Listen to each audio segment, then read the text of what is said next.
Hey, it's Justin from Optimal Living Daily. Before we start, I want to share a super powerful practice I use called NSDR, or non-sleep deep rest. In just about 10 minutes or so, this yoga nidra practice leaves you feeling as refreshed as after a nap without actually sleeping. Experience it for yourself on our guided podcast.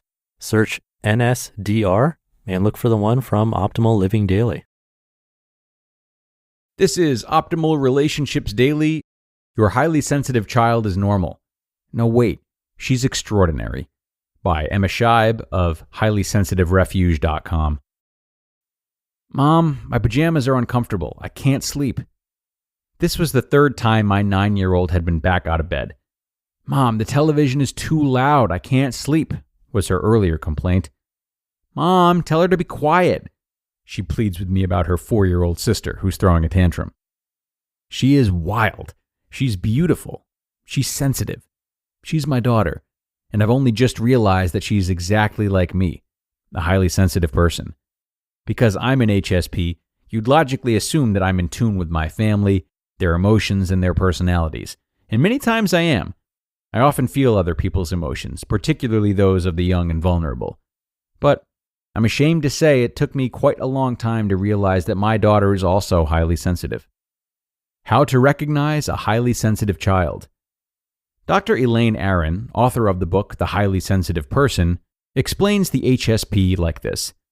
You easily get overwhelmed by sensory stimuli like bright lights, loud noises, coarse fabrics, or strong smells. You have a rich and complex inner life. You've been referred to as sensitive or even shy. You arrange your life to avoid upsetting or overwhelming situations. These traits are the same in children and adults, although they're often harder to spot in kids because all children get overwhelmed at times. It's the other traits, especially how much effort a child puts into avoiding stimuli or upsetting situations, that are key to spotting a sensitive child. But here's the most important thing Aron writes about HSPs. High sensitivity occurs in about 20% of the population, making it a perfectly normal personality trait. Let me repeat that. Being a highly sensitive person is completely normal. Not all HSP children are shy or quiet. Despite my emphatic belief that we HSPs are normal, I do like to refer to our sensitivities as quirks. This is because as HSPs, we're all unique. Sure, there are common characteristics, as with any personality, but we each have our own flavor, our own HSP quirks. Like any other HSP, my daughter and I don't tick all the boxes on the HSP checklist. For example, I happen to like violent movies, even though it's listed as being a no-go for most HSPs. But both my daughter and I are particularly sensitive to textures. The pajama problem isn't just hers. We also both have an aversion to very loud noises, and we both get completely overwhelmed by change, particularly unexpected changes that we can't prepare for. It's true that HSPs are often wrongly labeled as shy or quiet, but it doesn't always look that way. My daughter is anything but shy and quiet. If you heard her playing, you might not think she's an HSP at all. Here's the thing about HSPs and noise. It's often the unpredictable noises that are the most difficult. It's the loud siren, the screaming sibling, the neighbor's dogs. If it's her noise, it's a different story. Highly sensitive children need routines to thrive. I'll be honest, before I realized that my daughter is an HSP, her quirks annoyed me. She often needs to have everything just right. It's not that she's a neat freak, but rather that there are a set of rules that need to be adhered to for things to be okay for her. Take, for example, our bedtime routine. It's remained fairly consistent since she was young, and boy, am I in trouble if I try to change things up. We read together, we snuggle down at lights out, and I tickle her arms, hands, and back. We call it tickle, but it's really a very light massage. Then I cuddle in for a couple more moments before she asks, every night without fail, what are we doing tomorrow? This routine, it's got to be done correctly and in the right order. And if for some reason it's not, it would be safe to add at least 10 minutes to the routine. If a hand is missed, I have to go back. If I haven't laid out the plans for tomorrow, often made up in the moment, she's unsettled. If I don't want for her to be perfectly comfortable before the final goodnight hug, you get the picture. And yes, some nights it's every bit as exhausting as it sounds. But actually, I love it. It's our routine, and most nights I'm happy to let her get things just right. Embracing your highly sensitive child.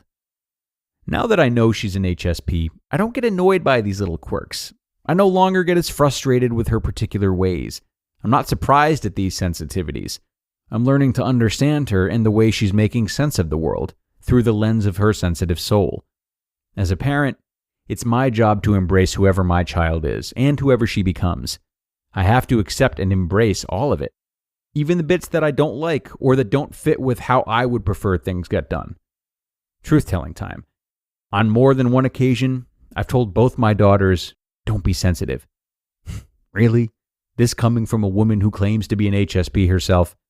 Thinking before I speak is not one of my strongest HSP characteristics. This is not something our HSP children need to hear. They do not need to be told to harden up.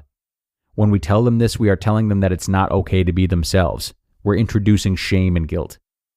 What sensitive children need more than anything else. Highly sensitive children need to be accepted as they are. They need our love, and they need to be told that it's okay to be sensitive. They need to know, in fact, that sensitivity is a gift. Tell them that some of the most talented people ever to walk the earth were HSPs. Martin Luther King, Mother Teresa, and Jim Carrey, they're some examples. They'll need to draw on these stories when times are tough in their journey through life. Tell them about your own journey as an HSP if you are one. Let them know they aren't alone and that the way they feel is normal. Let them see you, the real you. Tell them that it's okay to need quiet or to not like the way their pajamas feel against their skin. Help them find solutions for their sensitivities, but ensure they know that they aren't a problem. But most of all, tell them that they're extraordinary. You just listened to the post titled, Your Highly Sensitive Child is Normal. No, wait, she's extraordinary, by Emma Scheib of highlysensitiverefuge.com. Abercrombie denim is everything right now. Denim should feel like this. Confident, easy, like your butt has never looked better. If you didn't know, Abercrombie's Curve Love denim went viral in 2019 for eliminating waist gap, and it's still a game changer. Between that and their classic fits with a straighter line from waist to hip, the perfect denim does exist. Shop Abercrombie denim in the app, online, and in store. This episode is brought to you by Greenlight. Get this. Adults with financial literacy skills have 82% more wealth than those who don't. From swimming lessons to piano classes, us parents invest in so many things to enrich our kids' lives. But are we investing in their future financial success? With Greenlight, you can teach your kids financial literacy skills like earning, saving, and investing. And this investment costs less than that after-school treat. Start prioritizing their financial education and future today with a risk-free trial at greenlight.com/Spotify. Greenlight.com/Spotify. Okay, and thank you to Emma for this really honest and educating post. I appreciate her opening up in this one. And I got to tell you, I'm still trying to grasp a better understanding of HSPs. I like reading from Highly Sensitive Refuge because it is still something that somehow feels blurry to me. Perhaps it's because I feel there's an HSP in everyone, and those parts of many of us go disregarded many times due to our tendency to hide them. You know, outside of the genetics at play, which I'm also unaware of, let's consider these attributes that she mentioned at the beginning. You have a rich and complex inner life. You've been referred to as sensitive or even shy. You arrange your life to avoid upsetting or overwhelming situations. Okay, so for me, we all have rich and complex inner lives. We just might not have the emotional awareness to identify them as such. We all get sensitive about certain things, if not shy. You know, maybe topics that revolve around unsolved problems or traumas. And of course, we're all constantly arranging our lives to avoid upsetting situations. It's just that for some, it's not going to a party that's overstimulating. And for others, it's not having an important talk about an uncomfortable subject. So while I am in no way dismissive of HSPs, I guess it's just hard for me to see how a lot of its defining features aren't at least somewhat present in all of us. And that perhaps if those features were acknowledged more often, there wouldn't be this perceived distance between HSPs and non-HSPs as they're currently labeled. Okay, that's going to do it for this one, everybody. Thanks a million for coming today and listening until the end. I hope you took something from this post and enjoyed it as much as I did. Have a fun and fulfilling weekend, and I will see you right back here with more exciting content where your optimal life awaits.